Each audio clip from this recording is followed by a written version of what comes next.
कोकणातील प्रत्येक अपडेट जाणून घेण्यासाठी आजच माझे कोकणच्या सोशल मीडिया प्लॅटफॉर्मला लाईक, फॉलो आणि सबस्क्राइब करा।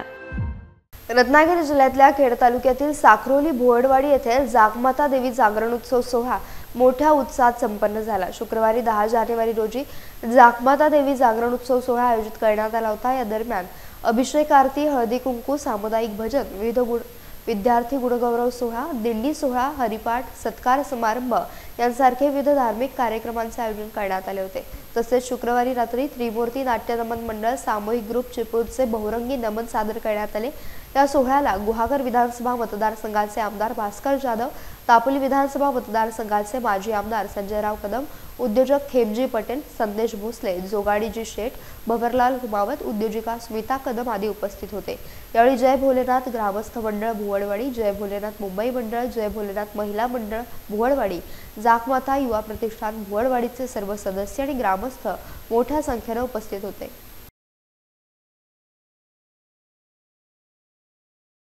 हा कार्यक्रम जवळजवळ पूर्वजांपासून चालू आहे, आमच्या वडिलांपासून चालू आहे आणि हा कार्यक्रम त्यावेळेला कार्यक्रम साजरा होणार हा खूप वेगळा होता। आता जो कार्यक्रम दिसतो त्यापेक्षा खूप वेगळा होता। त्यामध्ये वेगळं पण असं होतं तर त्यावेळी या मंदिरापर्यंत येईपर्यंत नीट वाटसुद्धा नव्हती आणि त्या मंदिराचा फक्त आईचा पाषाण, देवीचा पाषाण पण शिल्लक होत्या समोर आणि तो कार्यक्रम पौष महिन्यातील पहिली एकादश, पुत्रते एकादश त्या दिवशी साजरा व्हायचा आणि तो साजरा करतेवेळी ना लाईट ना कशाची सोय नव्हती, परंतु तो कार्यक्रम साजरा करताना आमच्या वडिलांनी, आमच्या पूर्वजांनी जवळजवळ आपल्या तेलावरती तसंच गॅस बत्तीवरती असे एक जसे आपला काळ बदलत गेला त्या हिशोबाने कार्यक्रम बदलत गेला। आणि हा मंदिराचा म्हटलात तर मंदिर बांधण्यासाठी जवळजवळ आम्ही 1 किलोमीटर जो हा मंदिर आहे, जो लागला साहित्य आहे मंदिरासाठी, तो 1 किलोमीटर आमच्या डोक्यावरून खांद्यावरून घेऊन एका रात्रीमध्ये हा मंदिर बांधलेला आहे।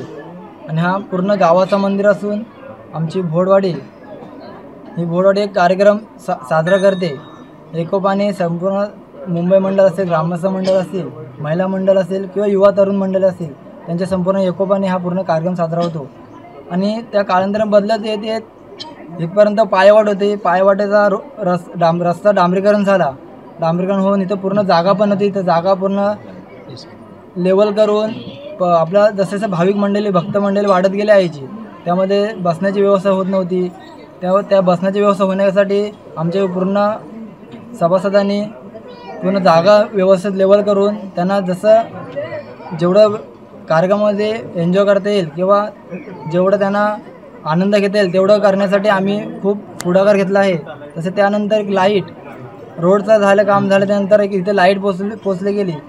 लाईट पोचल्यानंतर एक पाण्याचा प्रश्न, इथे पाण्याचा प्रश्न उद्भवत होता, तो पण पाण्याचा प्रश्नसुद्धा आमचा इथं सुटला गेला। त्यानंतर आतापर्यंत जो इथे लाईटचा घमघमाट आहे, साऊंडचा जो आवाज आहे आणि हा पूर्ण भक्तमंडळाचा जो इथे गदारोळ दिसतोय, तो आईच्या कृपेमुळे आणि आशीर्वादामुळे